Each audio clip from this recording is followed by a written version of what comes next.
started, I wanted to make y'all laugh a little bit.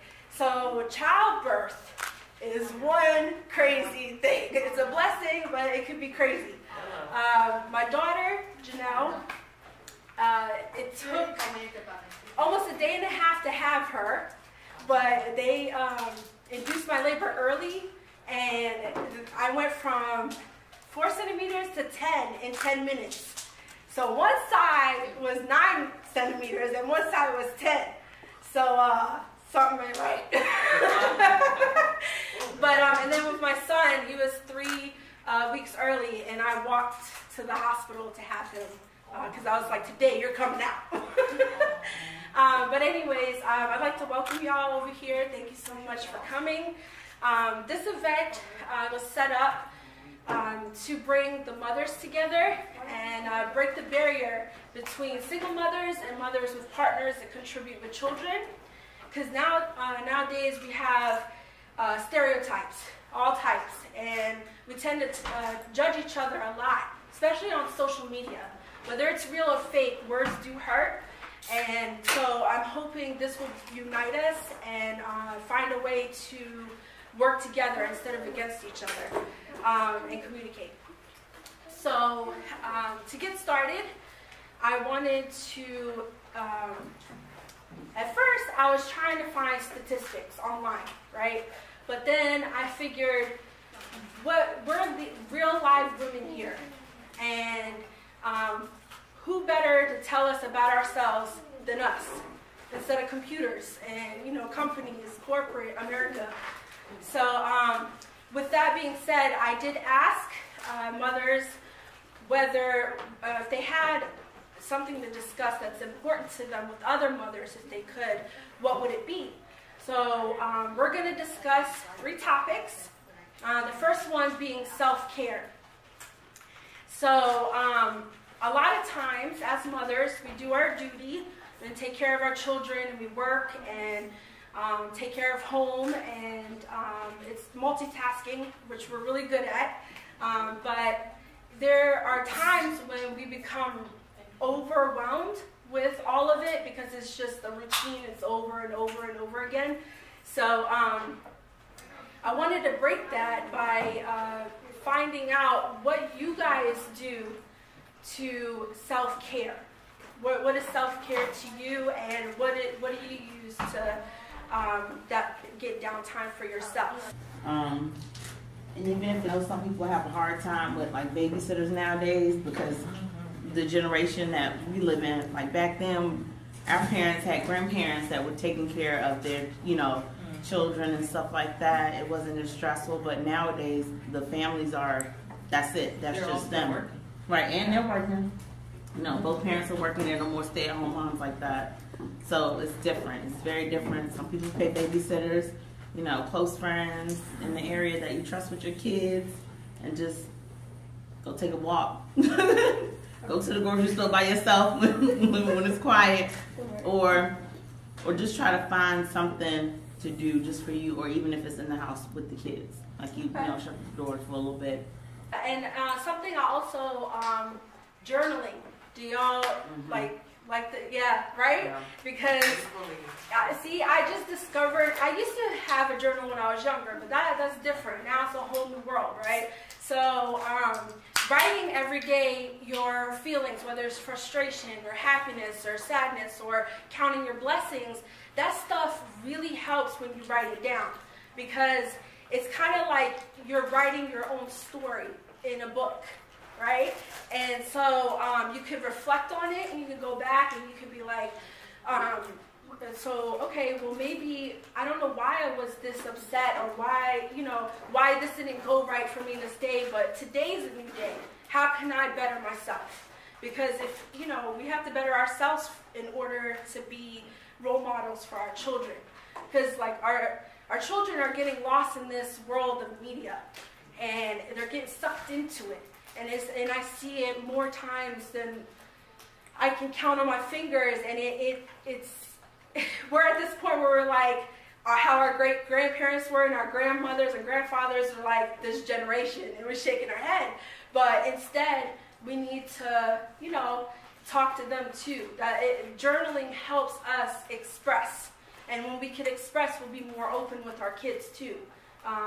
Because we tend to be too shy and like, you know, oh, we don't want to, that's a touchy subject. But no, who better to talk to than our children, you know? But yeah, I wanted to read a poem real quick before we touch on the other subjects. It is called Household Full of Single Mothers. Outsiders consider us the common denominator. To top it off, we outnumber our sons, making them the fraction that can never be simplified. Our cries synchronize from different rooms, the only form of therapy we can afford. Tears are our secret weapon.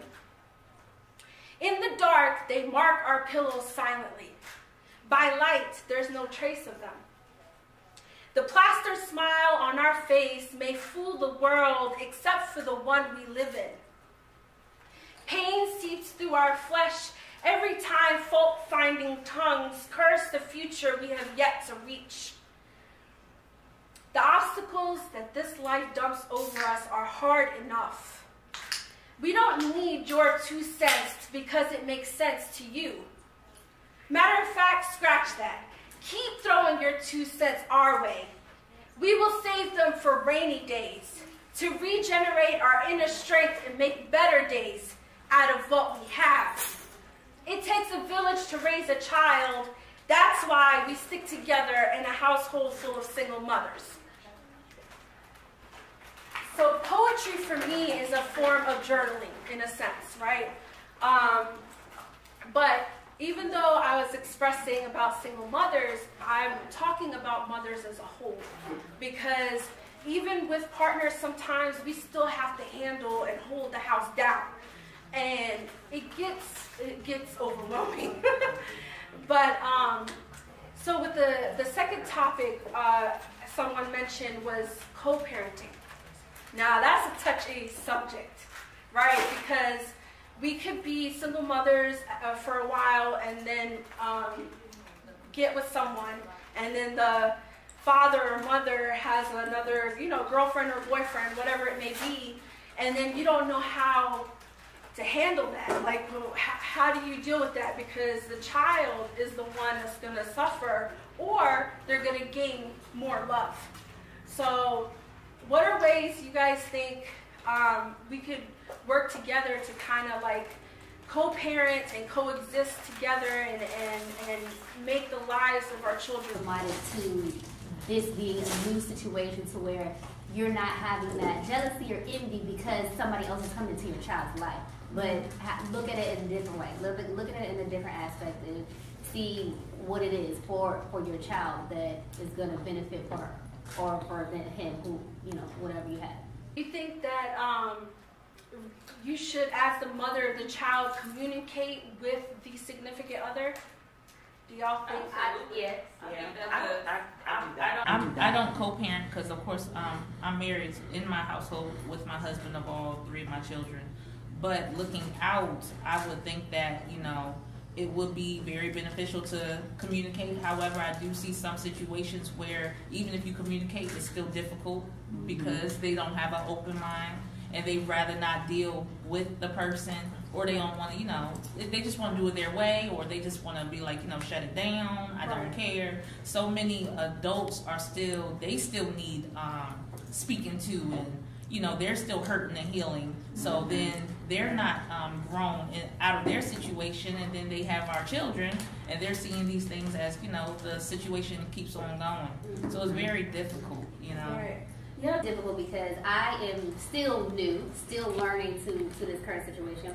We both have our own person in our lives too. So in the beginning, I think that it was hard for me to be open to it because it wasn't communication between her and her father about bringing somebody new. And so it really is like you have to speak to the child first about this new person, you know, see where they coming from. Do they, you know, how do they feel comfortable? That's the biggest thing. Do they feel comfortable around that person? You know, and not just because it's somebody other than my parent, But genuinely, if I had to leave you with this person, are you comfortable with that person? Right. And then for your child to be able to communicate with you about whatever is going on in that home, not everything, because of course, you know, once you're separated, that household, what they're doing in their household is separate. But when you have my child, I need to make sure that even, you know, with it being separate, I have to make sure that she's okay when she's there. So when the kids are being raised in two different households, they're two different behaviors, two different demeanors. I used to get him back, and I would have to like restructure what we had done, because you know, when you go somewhere else, they may not be as disciplined, which they don't have to even. It's just if your morals are different, if the respect that you have for other people is different, would you want your child to how would you want your child to be in society, period? And if you see that the other household is not, you know, doing it, it doesn't even have to be the same way, just doing it, period. The way they talk to each other, the way they talk to the kids. Are you encouraging the children in one household, or are you cussing at them and calling them all types of names in the other one? So that's what that is. But I don't tell them how to run. You talk to your kids about it. How do you feel about that? Would you talk to your own kid like that? You know, when you become a parent. Simple questions just like that, and they'll be more open to talk to you about that too. That's you don't have to put your opinion on it or your influence. Just ask them how do they feel about it, and they will tell you. They'll be like, I don't feel comfortable, I didn't like it when they said this and that. I would never tell them, no, you can't see your dad, but you have to be a better person than me as well. Whatever you see that I'm doing that you don't like, okay? I'm not perfect, neither is your dad, but whatever you see, you need to do better than what we both are doing. That's all I can tell you to do. I do have a question. So I find it difficult for myself. Is it when you do get into a relationship, do you okay, I know you discuss it with the children, right? Because you want them, of course, to know. You don't want to bombard them with that. But do you is it okay that they have the right to speak on having, you know, you getting in a relationship, or is that something like, y'all, okay, I'm letting you know that this is what it's going to be? Absolutely. With having 3 daughters, my husband just passed away in November. Thank you. So for something like that, for me being a mother, you know, just taking my time now, but of course when I go back out there, of course I would want to know how they feel. Because, you know, nobody could ever fulfill his steps as a father, but having somebody that would be better to understand that their young ladies growing up having respect for themselves, being taught by their mother, with the stronghold of their father. So to me, it's always good to let your children talk and explain to how they feel. So that way, you know, they'll be able to be open with you and not feel like, oh, mom is got a friend or a boyfriend, and now, you know, she's going to be taken. Just let them know that nobody can ever take their place, you know, but just having that openness to be open. I did not like who my mom was with. I mean, good thing came out with my brother. He is wonderful, my little brother. But there's so many parents now, and I think it has a lot to do with their maturity on why they don't listen to their children, because they're still seeking self-love. They're still seeking love from other people, you know, so they don't want to hear what you have to say about your stepdad or what you have to say about my boyfriend or vice versa, you know, and then that hate and that hurt keeps on continuing, you know. So as she was saying, I think it's so important, you know, and I did not like this particular person because I felt he was, and at a very young age, not good for my mom. But children, most of the time, even though they don't know how to express it, they know, you know, they get those vibes and they're like, mommy, I don't like him, you know. And then if you sit down and speak with your children about it, and then you sit down, if adults would take the time in their relationship to truly get to know a person, then they will have less problems with themselves and with their children. Because most of the time when there's a problem with their children, there's a problem with that relationship too, you know. So I agree. It's very important, you know, to listen to your children. Not that they have to say so, but that it does have some small, it has a small hindrance. Whether you're going to go with it or not, there's going to be a reason to why they're saying what they're saying. Yeah. Okay. I do want to touch on a scenario where the father isn't in the picture. So how, when you have sons, right? You know, my poem, I said we outnumber our sons. What do you guys think helps to, you know how they say, like, women cannot raise a man, right? A boy to be a man. Right. So for me, I felt like back in the day, like, our grandmothers or whatever, they stayed at home and they raised the children. The men kind of did the disciplinary stuff, but other than that, the women did everything. So now, in this day and age, how do we, because they're so sensitive, everything makes them sad, or, you know, because, I mean, they can't help it because of the way the media portrays everything. But as far as, like, if the father doesn't want to be in the picture or can't be in the picture because of, like, being in trouble or whatnot, what are activities or what are some ways to get, you know, your children the fatherly support, I guess you could say, since the father isn't around? With men, it's different than women. You know, we're emotional creatures, so we need to feel and the touch and everything like that. But for guys, it's a presence, a male presence, positive or negative. But as a single mom, you got to be the one to, if you want that male presence to be there, what type of influence would it have on your child? So Jacob, we have church families, we have I take him to the barber shop, you know, all those places like that, to where he can talk and get all that out. Because you know, of course, not a man. There are things that women do not understand, and vice versa, you know, with men. So I would never try to put myself in that position where I could say, oh, well, do this. No.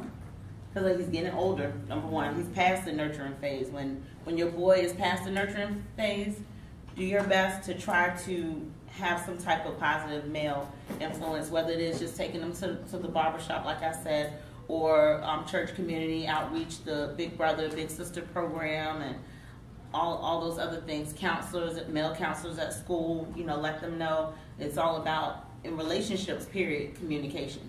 If the communication's not there, because you never want your kids to shut down and not be able to talk to you, even to the point where they're older. You got to be open-minded and be able to be willing to make adjustments specifically for them and their well-being only. And then the other side of it too, I grew up with both of my parents in the household. And with my father being around, he worked 2 jobs to take care of the house, right? But even though he was present, I mean, it's the way that they were raised then. It's the fact that your mother talks to girls, right, to communicate about any and everything. But really, I believe that men need to contribute with talking about who to date, like, you know, what to expect from a man, what not to, just things that women can't, even if we're girls, right? So how do we get them involved? That's something I've been fighting with, trying to figure out. Like, even for my father, he's a great man and he's provided all these years and he's, you know, still in the picture and everything. But like the quality time is kind of hard, and it's not his fault. It's just how they were raised. Yeah. I've come to find out that some men have it and some men don't. And even whether they've had 2 in their household, parents, or if they've had 1. Some of them, for instance, my other brother, he's similar to me because of our father not being in our life at a young age, him at all. And me and him, my other brother, have separate, different moms. He also went in the direction I did. Pick yourself up, let's go. We're gonna do what we need to do to have a better life, whether he's here or not, type of situation. So he too got married early, had kids early, and is taking care of his family. So he's very active as a male. But not having that, he had a stepfather in his life, you know. I had a stepfather in my life, but I chose it because I wanted to. So in saying that, it's very hard. I don't think that you can necessarily have a male that is not able to do those things. If he doesn't provide it, he don't have it. He's never gonna provide it. He's gonna only give what he can and what he's always been giving. So there's other males that you may be able to encounter, that you may have friendships, or their cousins, uncles, you know, whatever. If they offer that love already, then hey, do you mind taking out such and such, you know, to the park, or can we go to the park and go play ball? Things that he already does, and he's gonna want to do. So if he's already willing, you're around men that are like that, you know, you pick and choose, you see who they are, and you know how they interact with your son, then that's a good time to say, can we set something up with the kids, or can we set up some family time, or something like that. Because with men, they think completely different, and what they don't have, they're not going to put no extra time. There's no pulling unless they're ready to be like, you know what, this is what I want to do. I want to do this exercise. I need 4 volunteers. And we are coordinated by the lead girl. I'm sorry.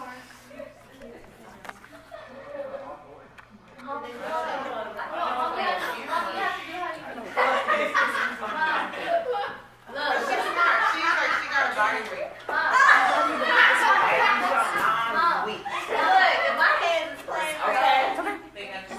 Okay, y'all gonna see whoever drops. Come on. Oh, we got it.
As mothers and help each other, balance each other out.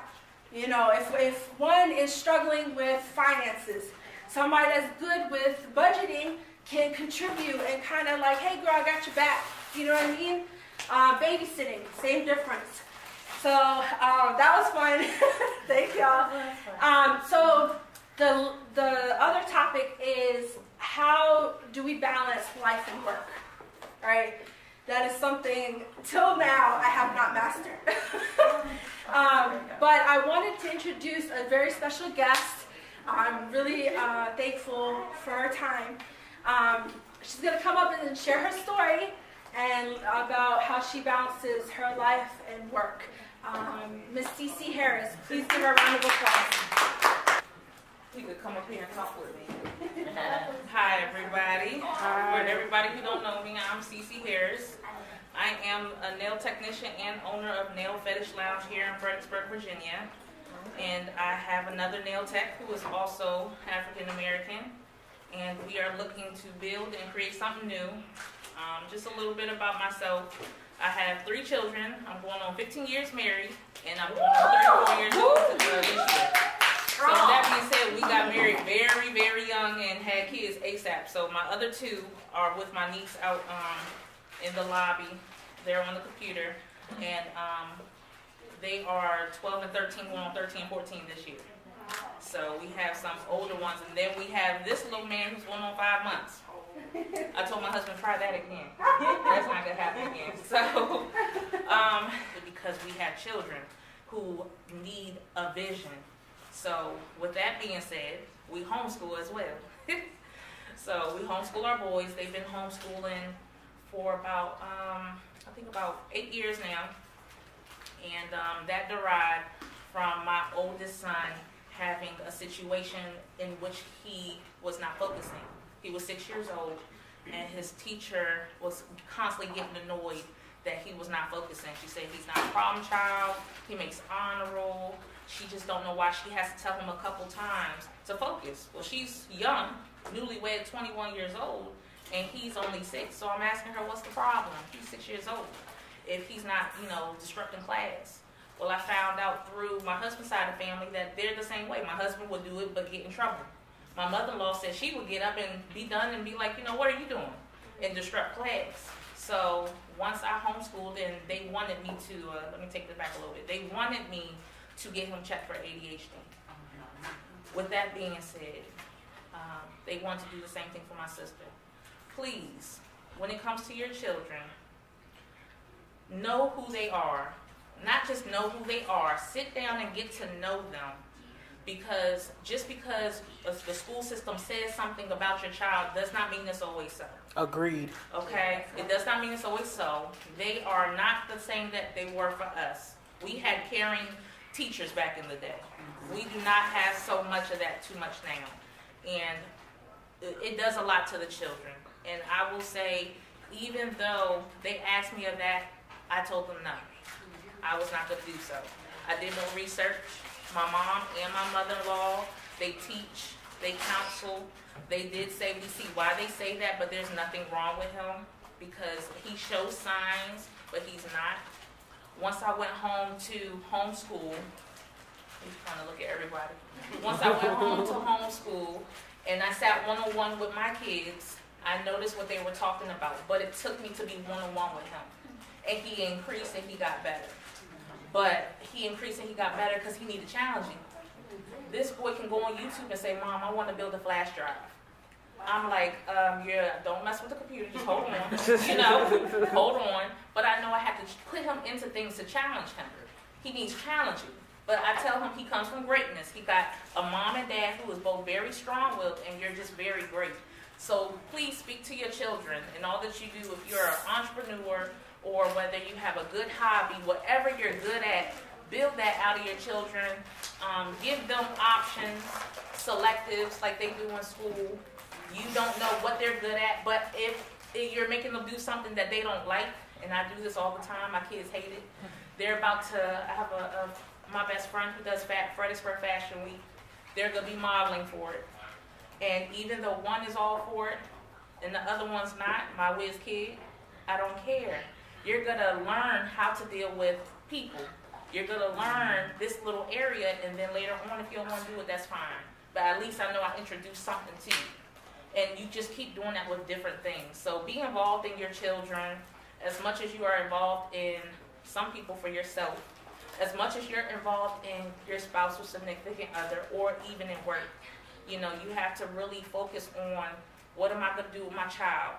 Now when it comes down to college, I'm teaching my boys, once you're done with homeschool, you're going to be able to make money for yourself. To me, I'm not down in college for people. My sons, I don't want them to go to college. I want them to go to a trade school. I want them to go ahead and take some business classes. I want them to invest in something that we can financially, substantially touch with our income. And then if they decide to go ahead and make that move because they have invested in it greatly, you got to think about credit, etc., and the mentality. Because be honest with yourself. How many of our parents are in school debt? And how many of those same parents have their own car and have their own home? Some of them, a lot of them don't. Both of my mothers my mother and my mother-in-law are in school debt. And they're really smart women. But our grandparents should be helping us take care of our kids. They should be relaxing. They should be, vacationing. They're still working very hard. And they've done so much for us. All that they know of, and it requires so much. So when it comes down to my sons, I told them, you guys are going to learn HVAC. I have a maintenance guide. You guys are going to learn barbering. You're going to learn a couple of different things that can build you an income. So if anything crashes in this, God forbid, government, you can go out and create an income off of things that people need. You get what I'm saying?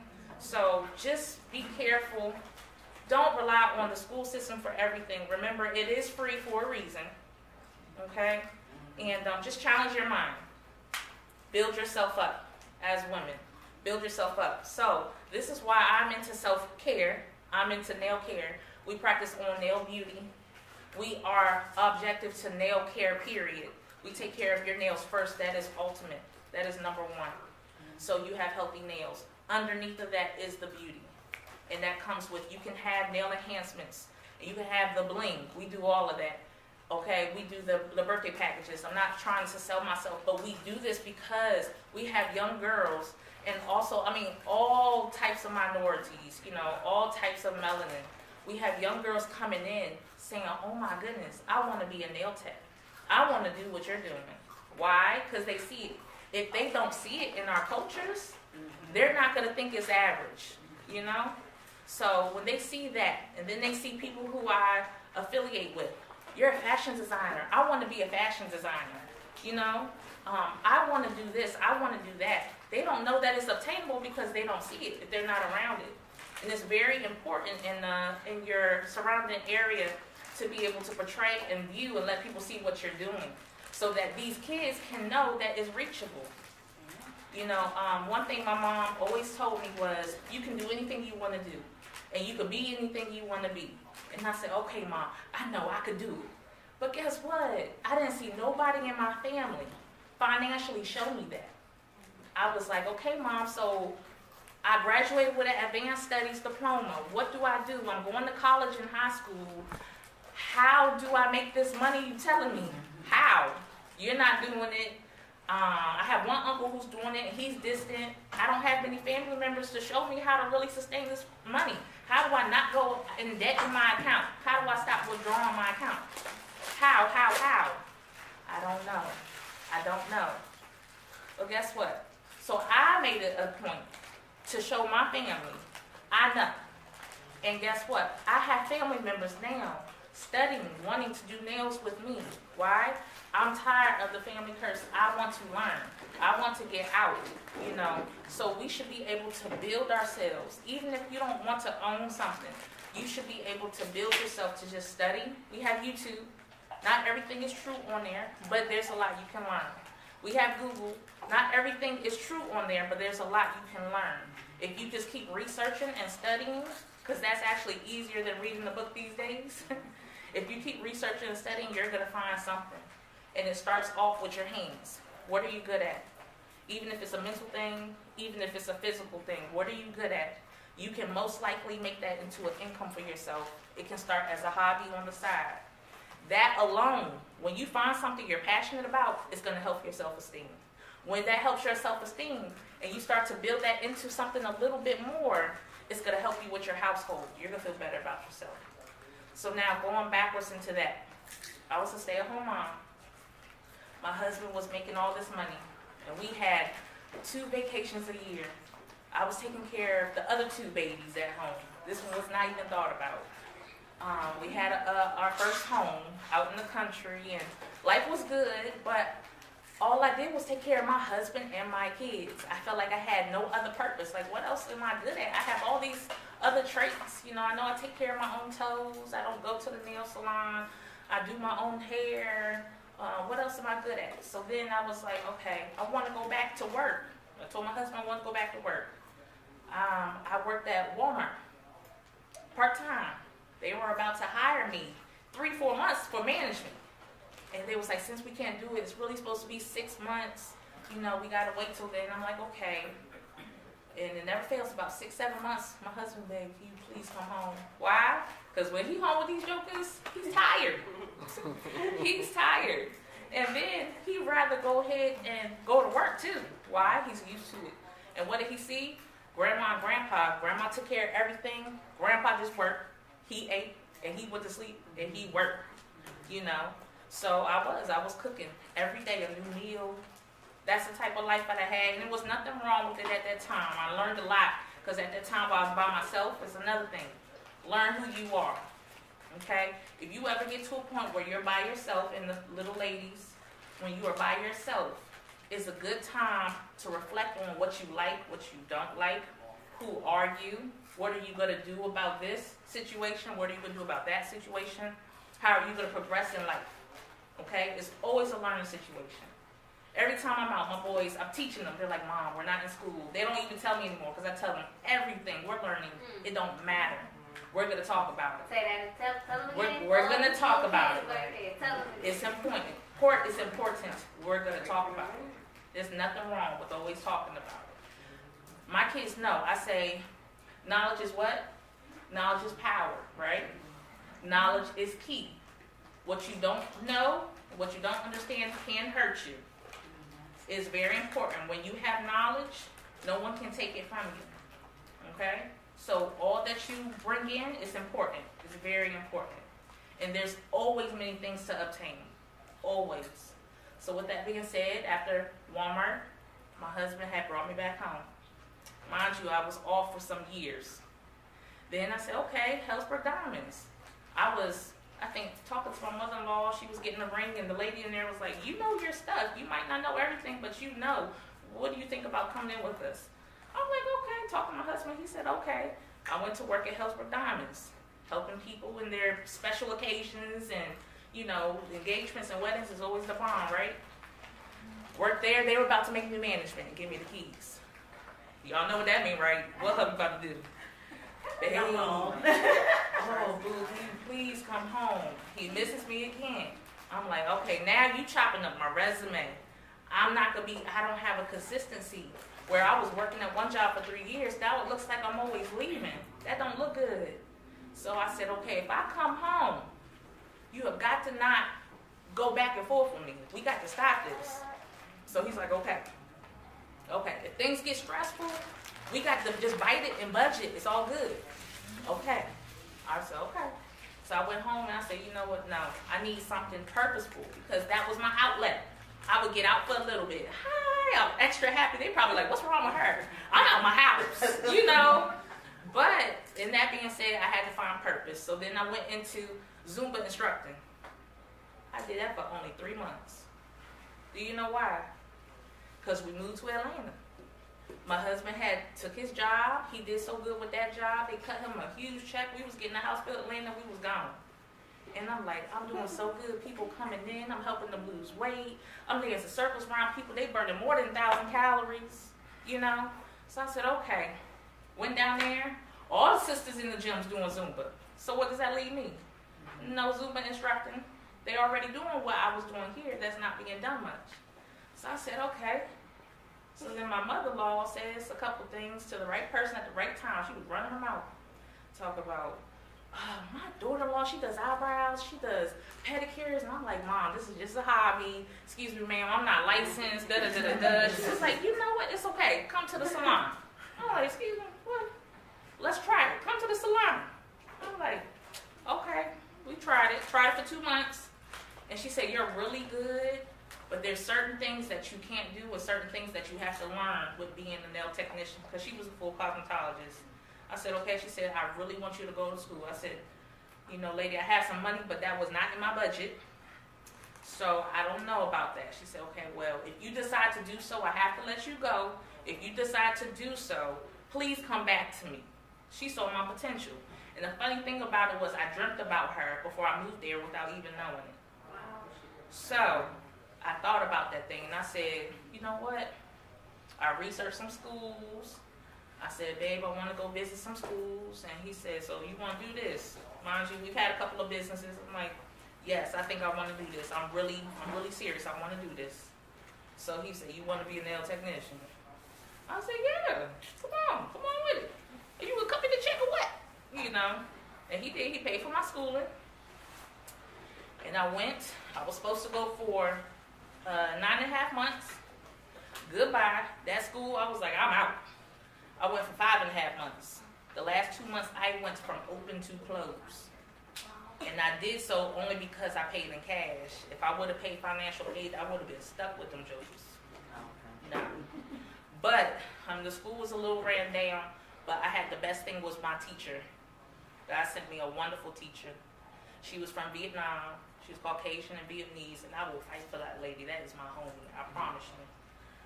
And she taught me so much. I just had some questions. I'm like, you know, I always thought nails did this and did that. I thought they, you know, damage your nails, acrylic damage your nails. She says, no, it's the nail technician. It's how you do your foundation. It's how you prep your work.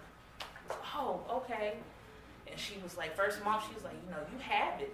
You are really good with this. Another thing, I had dreams before I went to school. So I had a dream that there were some girls that were trying to steer me the wrong way. And then I had a dream that I graduated, and I was bringing a little, like, tote. And I'm going through an overpass, and I got the light, and I saw the light, and I graduated. And both of those things happened. So I had some girls in there that was in there before me, and they was very jealous. And it was like, what are you, some undercover nail technician? What you up in here for? I was like, girl, bye. This is not high school. Let me do what I do, and you do what you do. You know, go about your business. You got words, we can talk. Leave me alone. This is not high school. So I was in and out. And then that last thing, when it came, I got nervous to that state board. I parked in that parking garage, and I started walking, and I saw that overpad. I turned around and said, oh my God, this is it. I'm about to graduate, y'all. I'm about to graduate. And I did. I graduated with A's. I graduated with A's, and I was like, okay.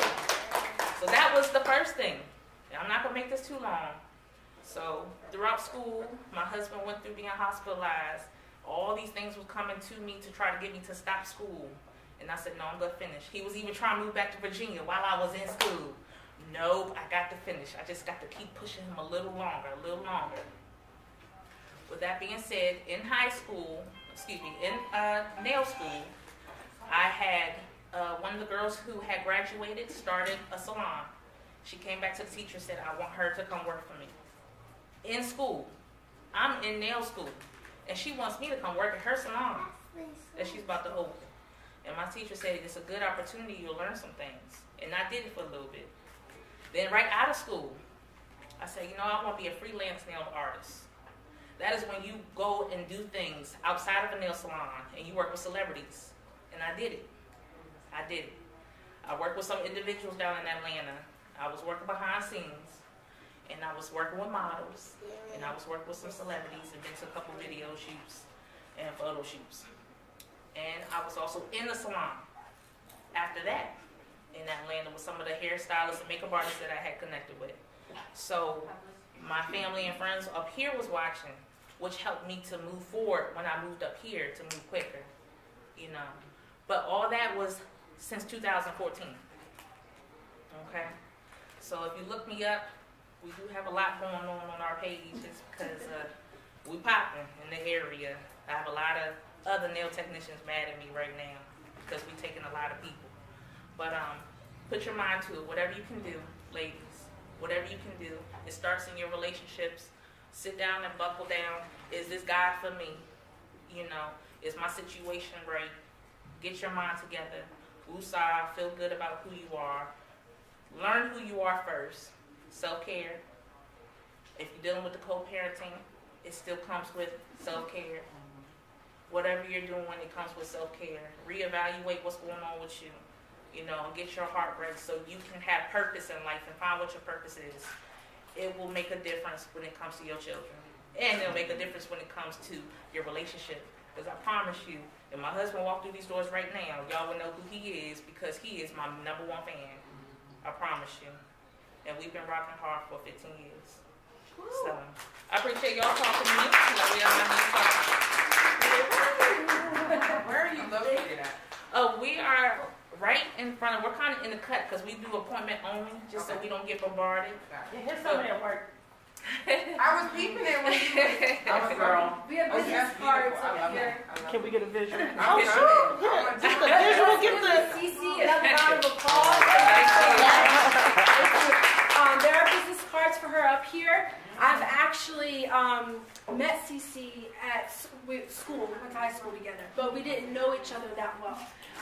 So after school, I'm a blogger, I'm a poet, mother, full-time job, and one of the things I do is interview people, that I find inspiring.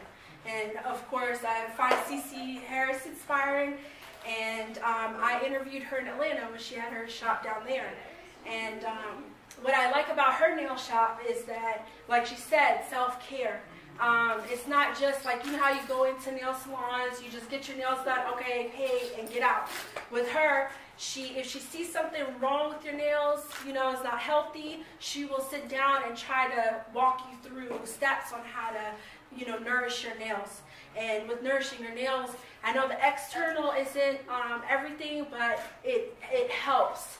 You work with yourself inside, recapping on what we were talking about, self-care, co-parenting. You got to find someone that will is like-minded, that it has the drive you have. Just like Ms. Cece Mary said, her husband, #1 fan. You need somebody that'll back you up and care for you and willing to sacrifice like you sacrifice, because at the end of the day, you're building an empire.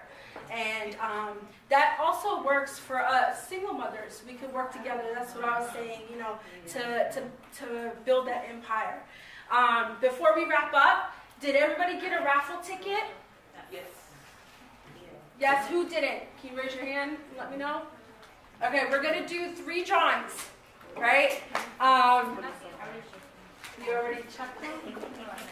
Okay, we'll mix them up. This is my son Jacob, and he's going to pick them out for you, randomly. Okay, pick one. What's wrong? Oh, that was call it out loud. I'm sorry. 531015. What? Oh, that was close. Nobody has to. You have it? Okay, awesome. All right. $25 gift card. All right, second round. Go ahead, Jacob. Mix it up. Mix it. One more. 531014.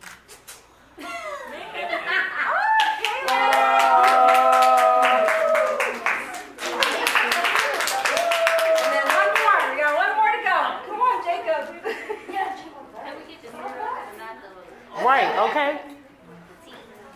531009. 002. Oh, No, yes. It might be 9 or Kelly's, I don't know. No, I'm a Check 7. her. 7, okay. So you get this and a $10 gift to Chick-fil-A. Oh. Well, for Jacob. Thank y'all so much for coming out. I really appreciate your time. If you have any questions or you want to meet up after or whatnot, feel free to come up and talk to me. But I really appreciate all of you coming out. It means the world to me. And this isn't the last event. It's good. I'm going to have more. Our community needs us. So with that being said, I hope you guys enjoy the rest of your day, and I love you all. Thank you so much.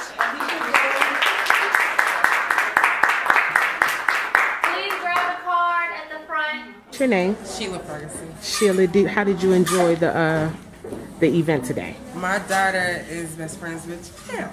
They talk every day.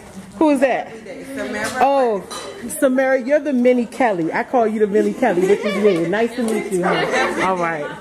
Oh, so did you enjoy the event today? I did. It was beautiful. Samara kept saying, "Mama, we're gonna go." I was like, "I'm gonna try." So it was a blessing. Okay. And I'm hoping to talk more with Janelle's mom about getting with her on different things. Because I want to start an outreach for women.